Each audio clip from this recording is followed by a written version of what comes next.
The same way a wound, if left untreated, spreads all over your body, is the same way the present, if left unnoticed, spreads all over your future.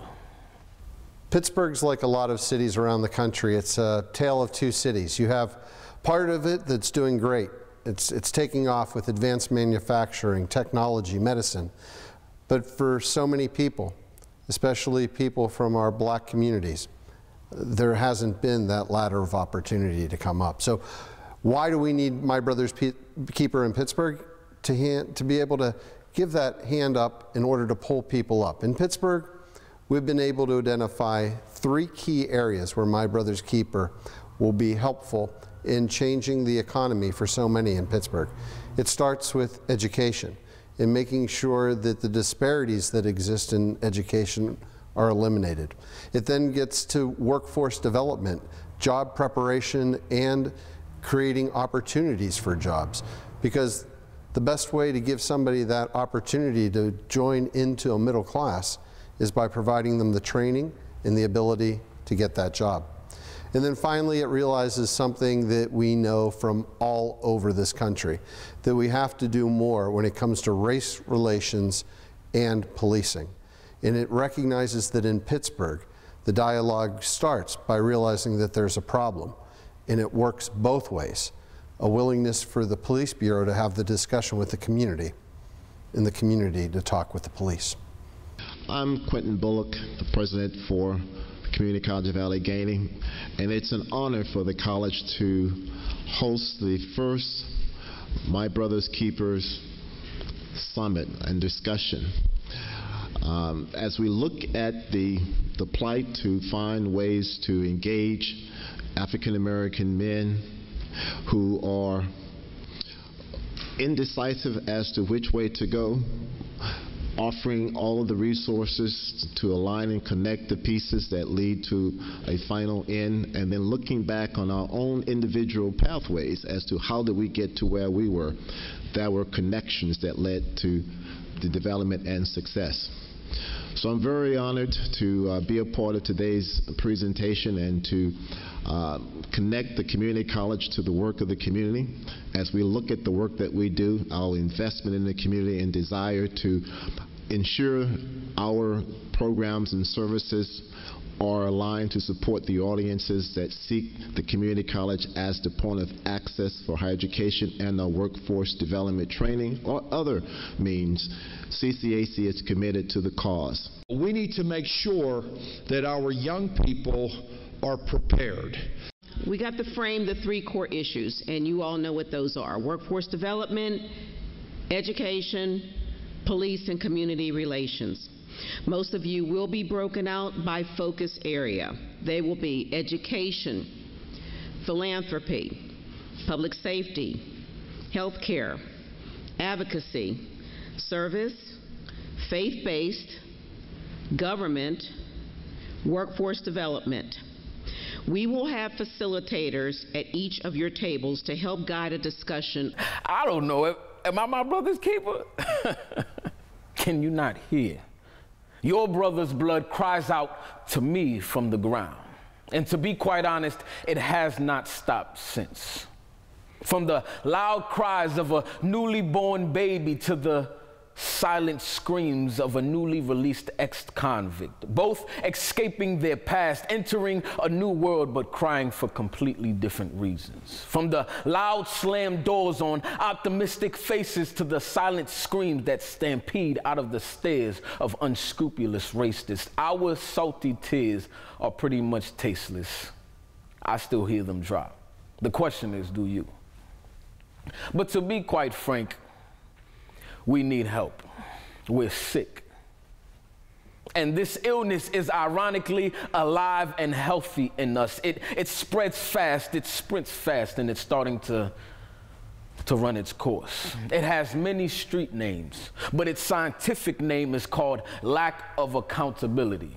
The role of police in a free society is to reduce crime, fear, and disorder by working in collaboration with the members of the public, not to stand separate from and hold accountable the public, but rather be part of that public and to create an environment within all of the communities we serve for civic life to occur. Absent fear, absent disorder. My firm belief is that when we bring people together and we start having these courageous conversations about how it feels to be a member in these communities, and for the officers to share how it feels to try to police in this environment, how well we can bridge those gaps. Now ask me if this system makes me nervous. I know my kind, we're popular nowadays, but people still treat us as if we're worthless. A cash cow that will pretty much give up that priceless milk or die trying is our man-made purpose. If we can't shoot a ball or spit a verse, who will help make a way for us? My story is like the story of so many young men of color. Too often, we don't have the pipeline we need to get to success. With the support of our mayor, William Peduto, and the county executive, Rich Fitzgerald, we were able to host our first My Brother's Keeper Summit, which had over 100 leaders.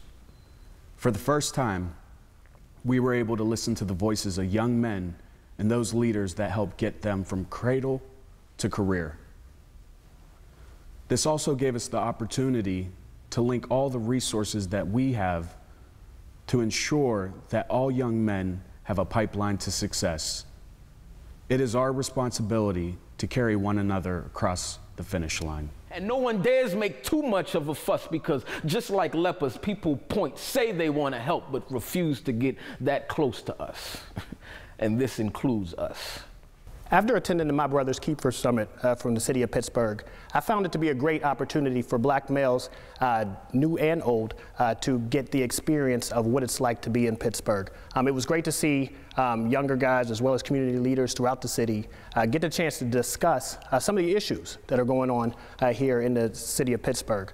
I think it's really important that this is happening with everything going on in the country, from Mike Brown, Trayvon Martin, and others, many others to name. I think it's really crucial right now that our community leaders come together from all sectors of the city to discuss pertinent issues regarding African American males. I work for an organization called the Urban League of Greater Pittsburgh, and in partnership with Robert Morris University, we have a program called the Black Male Leadership Development Institute.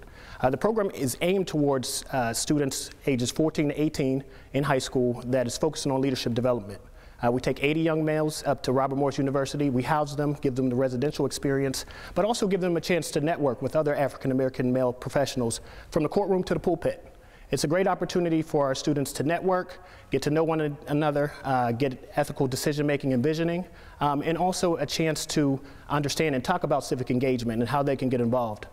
It's important for our guys in the city of Pittsburgh to have this opportunity because it is really important in these critical times that are plaguing us here in America. Are we this obsessed with counting our money that we have forgotten how to count on one another? Where is our common sense? Have we traded it in for common sense, you know, for familiar dollars? Do we really believe that whispering RIP a couple times will suffice when their blood still hollers, Cain, where is Abel, your brother? Where are these pseudo teachers?